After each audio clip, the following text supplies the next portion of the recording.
मंगल गीतों और शहनाई की मधुर धुन से सारे वातावरण में एक नई ऊर्जा और उमंग का संचार कर दिया था। कहीं हलवाई पकवान बनाने में व्यस्त नजर आ रहे थे, तो कहीं लड़के आजकल प्रचलित हो चुके नागिन डांस की प्रैक्टिस कर रहे थे। लड़कियां हाथों में मेहंदी रचाती नजर आ रही थी, तो महिलाएं मेहमानों की आवभगत के साथ साथ अपनी साड़ियों और अपने गहनों पर भी चर्चा करना नहीं भूल रही थी। आखिर ये अवसर भी कुछ ऐसा ही था। राजस्थान के जाने माने शाही परिवार के इकलौते बेटे अभिषेक की शादी का। अभिषेक की होने वाली दुल्हन अभिलाषा उसके पिता सूरज प्रकाश जी के बचपन के मित्र रंजीत जी की बेटी थी। वर्षों पहले रंजीत जी अपना व्यापार समेटकर अमेरिका चले गए थे, इसलिए अभिलाषा की परवरिश वही हुई थी। अभिलाषा और अभिषेक को बचपन से ही पता था कि उन्हें आपस में शादी करनी है और अपने परिवार के आगे इस रिश्ते के लिए मना करने की हिम्मत दोनों में भी नहीं थी।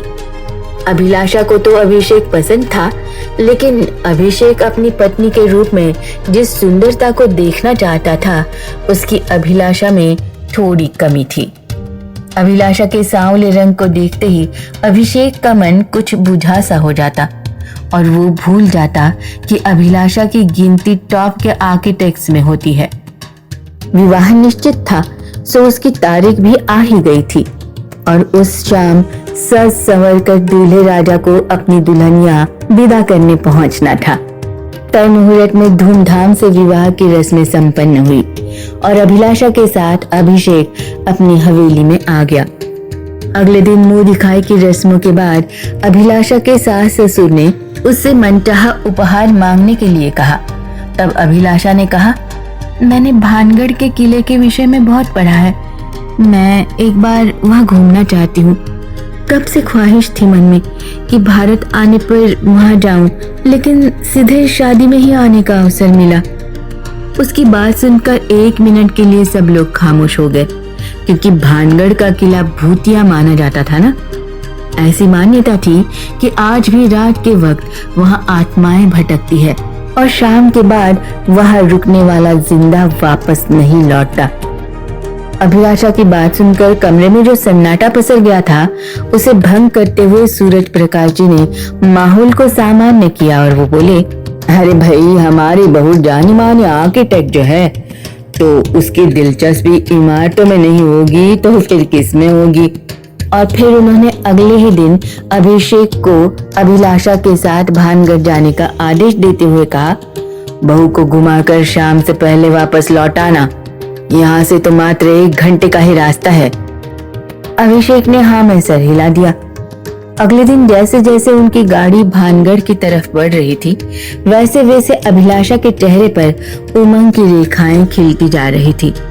खुश तो अभिषेक भी था, लेकिन उसकी वजह कुछ और थी। भानगढ़ पहुंचकर ड्राइवर ने गाड़ी पार्क कर दी और अभिषेक अभिलाषा को लेकर किले में घूमने निकल गया। अभिलाषा किसी दक्ष आर्किटेक्ट की तरह किले की एक एक दीवार का निरीक्षण कर रही थी और उसकी विशिष्टता अभिषेक को बताती जा रही थी। पुरातत्व विभाग द्वारा किले की खुदाई में निकली हुई चीजें भी वही संग्रहालय में रखी हुई थी, जिन्हें देखकर इस किले के अंदर की भव्य दुनिया का अंदाजा आसानी से लगाया जा सकता था। किले में घूमते घूमते दोनों पीछे वाले हिस्से में स्थित एक गलियारे की तरफ पहुंच चुके थे। वहां पहुंचकर अभिषेक ने कहा, तुमने किले की दीवारों की व्याख्या तो कर दी, लेकिन क्या तुम यहाँ का इतिहास जानती हो? उसकी बात सुनकर जवाब देते हुए अभिलाषा बोली, हाँ बिल्कुल जानती हूँ। इस किले की राजकुमारी रत्नावती बहुत सुंदर थी। इसी गलियारे में खड़ी होकर वो डूबते हुए सूरज को देखा करती थी। एक बार एक तांत्रिक की नजर उस पर पड़ गई और वो उससे शादी के सपने देखने लगा, लेकिन राजकुमारी ने उसका प्रस्ताव अस्वीकार कर दिया। तब तांत्रिक ने उसे अपने वश में करने के लिए इत्र की एक शीशी पर जादू टोना करके राजकुमारी के पास भिजवा दिया। लेकिन राजकुमारी को इस बात की भनक लग गई थी और उसने इत्र की शीशी पत्थर पर दे मारी। जादू असफल रहने की वजह से उसका उल्टा असर उस तांत्रिक पर हुआ और वो मृत्यु के नजदीक पहुंच गया। लेकिन मरते मरते उसने राजकुमारी और किले में रहने वाले सभी लोगों को श्राप दे दिया कि वो भी शीघ्र ही मृत्यु को प्राप्त हो जाएंगे, लेकिन उनकी आत्मा को मुक्ति नहीं मिलेगी, वो यहीं भटकती रह जाएगी। इसलिए सूर्यास्त के बाद यहाँ किसी को रुकने की मनाही है, क्योंकि जैसे ही सूर्य डूब जाता है राजकुमारी और अन्य लोगों की आत्माएं यहाँ भटकने लगती है। तब अगर उन्हें यहाँ जीवित मनुष्य की गंध आ जाती है तो वो उसे मार डालते हैं। क्या तुम इस कहानी की सच्चाई को मानती हो? तुम्हें क्या लगता है उस राजकुमारी की आत्मा अब भी यहाँ होगी? अभिषेक ने अपनी संशय भरी दृष्टि अभिलाषा के चेहरे पर डालते हुए पूछा। सामने आसमान में नजर आ रहे सूरज की तरफ देखते हुए अभिलाषा ने कहा, पता नहीं, मैं नहीं कह सकती इस बारे में। अच्छा, अब चलो, देखो सूरज अब डूबने वाला है, अब किला बंद हो जाएगा, आसपास के सारे लोग बाहर जा चुके हैं, चलो हम भी चलते हैं। अरे हाँ, हम तो यहाँ बिल्कुल अकेले हैं। ऐसा कहते हुए अभिषेक ने सहसा अपने बैग से एक छोटी सी बोतल निकाली और उसे अभिलाषा के सर पर दे मारा। इससे पहले कि दर्द से चीखती हुई अभिलाषा की आवाज कोई सुन पाता, अभिषेक ने मजबूती से उसके मुंह पर अपना हाथ रख दिया। कुछ ही मिनटों में अभिलाषा बेहोश होकर अभिषेक की बाहों में झूल रही थी। इधर किले के सुरक्षाकर्मी हर तरफ घूमकर देख रहे थे कि कोई पर्यटक अंदर रह तो नहीं गया। उससे बचने के लिए अभिषेक ने पहले ही किले के फर्श पर बने तहखाने की सीढ़ियों को ढूंढ लिया था। धीरे से फर्श का पत्थर सरकाकर अभिषेक अभिलाषा के साथ तहखाने के अंदर चला गया। जब सुरक्षाकर्मी वहां से चले गए तब अभिषेक बाहर निकला और उसने अभिलाषा के हाथों को एक रस्सी से बांध दिया और उसी गलियारे में आ गया। वो जहां खड़ा था वो हिस्सा सबसे आखिर में था किले के, इसलिए यहाँ अब किसी के आने की कोई संभावना नहीं थी। अभी सूरज के डूबने में कुछ वक्त बाकी था। अभिषेक ने तुरंत अपने बैग में से तंत्र विद्या में काम आने वाले कुछ सामान को निकाला और फिर आग जलाकर तेजी से मंत्रों का उच्चारण शुरू कर दिया। जैसे जैसे अग्नि में आहुतियों की संख्या बढ़ती जा रही थी, किले में उपस्थित राजकुमारी और अन्य आत्माएं अपने आसपास एक अदृश्य ताकतवर बंधन महसूस कर रही थी, जिसे तोड़ पाना उनके वश में नहीं था।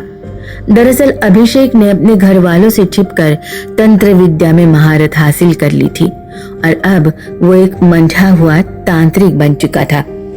जब अभिलाषा ने भानगढ़ आने की बात की थी तभी उसके दिमाग में एक कुत्सित योजना उभरी और जब उसने देखा कि थकी हुई अभिलाषा गहरी नींद में सो चुकी है तब उसने अपने साथ ले जाने वाले बैग में चुपके से तंत्र का सारा सामान रख लिया था। अभिषेक की योजना थी अत्यंत सुंदर राजकुमारी रत्नावती की आत्मा को हमेशा के लिए अभिलाषा के शरीर में कैद कर देना। उस रूप के पुजारी को लगता था कि उससे उसकी पत्नी दुनिया की सबसे सुंदर स्त्री बन जाएगी और वो अपने दोस्तों के बीच उसे किसी जीती हुई ट्रॉफी की तरह पेश कर सकेगा। जैसे जैसे अंधेरा बढ़ रहा था, राजकुमारी और अन्य आत्माएं दृश्य होने लगी थी। राजकुमारी अभिषेक की मंशा अच्छी तरह समझ चुकी थी, लेकिन अभिषेक की शक्तियों के आगे उसका जोर नहीं चल पा रहा था। सारी आत्माएं दर्द से तड़पते हुए चीख रही थी, लेकिन अभिषेक पर उनका कोई असर नहीं हो रहा था। वो निर्विकार भाव से अपने काम में लगा हुआ था। अभिलाषा की बेहोशी भी अब धीरे धीरे टूटने लगी थी। जब उसकी आंख खुली और उसने ये सारा नजारा देखा तब उसके तो जैसे होश ही उड़ गए। अभिषेक के मुंह से इस कर्मकांड के पीछे की वजह सुनकर तो उसे ऐसे लगा कि वो फिर बेहोश हो जाएगी। उसे यकीन ही नहीं हो रहा था कि उसके बचपन का दोस्त और अब उसका पति उसके साथ ऐसा भी कर सकता है, वो भी सिर्फ इसलिए क्योंकि उसकी नजर में वो खूबसूरत नहीं है। अभिलाषा और राजकुमारी दोनों ही इस बंधन से आजाद होने के लिए छटपटा रही थी। कुछ सोचकर राजकुमारी ने टेलीपैथी के माध्यम से अभिलाषा से संपर्क किया। अभिलाषा, मैं रत्नावती, मेरी बात ध्यान से सुनो। अभिलाषा के कानों में आवाज आई। हाँ बोलो, अभिलाषा ने जवाब दिया। इस तांत्रिक ने तुम्हें एक साधारण इंसान समझकर मात्र रस्सी में बांधा है और मुझे मंत्र में बांध रखा है। मैं इस बंधन को नहीं तोड़ सकती, लेकिन अपनी कुछ शक्तियां तुम्हारे शरीर में मैं डाल सकती हूँ, जिनकी मदद से तुम इतनी ताकतवर हो जाओगी कि अपने हाथों में बंधी हुई रस्सी आसानी से तोड़कर फेंक दोगी। फिर आगे तुम्हें हम दोनों को कैसे इसके जाल से बचाना है, ये तुम सोचो। राजकुमारी ने अपनी बात रखी। अभिलाषा ने उसकी बात से सहमति जताई। जैसे ही राजकुमारी की शक्तियां अभिलाषा के अंदर आ गई, उसने झटके से अपने सारे बंधन तोड़ डाले और जिस आग में आहुति देने के लिए अभिषेक मंत्र पढ़ रहा था, उस आग को अभिषेक के ऊपर उलट दिया। अचानक हुए इस हमले से अभिषेक हड़बड़ा गया और तंत्र क्रिया में बाधा पड़ने से राजकुमारी और अन्य आत्माओं का बंधन भी कमजोर पड़ गया। देखते ही देखते उन आत्माओं के बीभत्स अट्टहास से किले की दीवारें कांप उठी। इससे पहले कि अभिषेक एक बार फिर उन्हें अपने बंधन में बांध पाता, उन्होंने अभिषेक को काल के गाल में पहुंचा दिया। अभिलाषा की आंखों के आगे अभिषेक का मृत शरीर धुआं बनकर हवा में विलीन हो गया। धीरे धीरे एक बार फिर अभिलाषा पर बेहोशी छाने लगी। जब उसकी आंखें खुली तब उसने स्वयं को अपनी गाड़ी में पाया। उसे लगा वो शायद कोई भयानक सपना सा देख रही थी, लेकिन जब ड्राइवर ने उससे अभिषेक के विषय में पूछा तब अभिलाषा को किले में घटी सारी घटनाएं याद आ गई। उसने ड्राइवर से बिना कोई सवाल किए घर चलने के लिए कहा। उसे कुछ समझ में ही नहीं आ रहा था कि अब वो अभिषेक के घर वालों को क्या बताएगी। वो उसकी बात पर यकीन करेंगे भी या नहीं। इसी उधेड़ बुन में अचानक उसने अपना एक हाथ दूसरे हाथ पर दे मारा तो उस हाथ में बंधी कलाई घड़ी में लगे हुए कैमरा की क्लिप्स उसके फोन पर चलने लगी। अपने फोन से आती हुई आवाज देखकर जब अभिलाषा ने उसे देखा तो उसके आश्चर्य का ठिकाना नहीं रहा। किले में अभिषेक द्वारा उसे बेहोश किए जाने से लेकर उसके धुआं बनने तक की सारी घटनाएं घड़ी के गुप्त कैमरे में रिकॉर्ड हो चुकी थी। घर पहुंचकर अभिलाषा ने बिना कुछ कहे ये रिकॉर्डिंग्स सभी घर वालों के आगे रख दी। अपने बेटे द्वारा रची हुई विनाश लीला और उसकी वजह से स्वयं उसका विनाश होने की घटना अपनी आंखों से देखकर उन सभी के होश उड़ गए थे। उन्होंने अभिलाषा से अभिषेक के कुकृत्य के लिए उसकी माफी मांगी और उसे हायर बंधन से आजाद कर दिया। अमेरिका वापस लौटती हुई अभिलाषा अब तक ये समझ नहीं पा रही थी कि भानगढ़ जाने से उसे लाभ हुआ था या हानि।